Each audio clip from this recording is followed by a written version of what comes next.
Okay, this is a installation was done by a customer. It is not compliant, so it's illegal. We're here to make it compliant and issue a COC afterwards. For the following reasons, it's not compliant.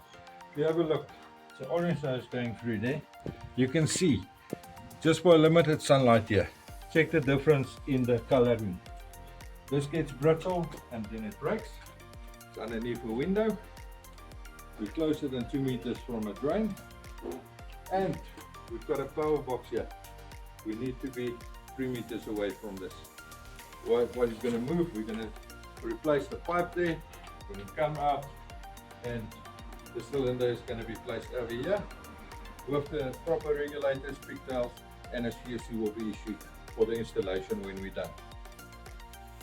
Also, by die kliënt wat ons die installasie wettig gemaak. Hierdie installasie is self gedoen, maar dit is nie wettig nie vir die volgende redes. Jy sal sien hier is 'n oranje pyp. Daar kan jy sien die verskil in kleur. Hier is nie veel son hierson nie, maar kyk die verskil in kleur daarso. Right, so daar mag glad nie oranje pyp aan die buitekant wees nie.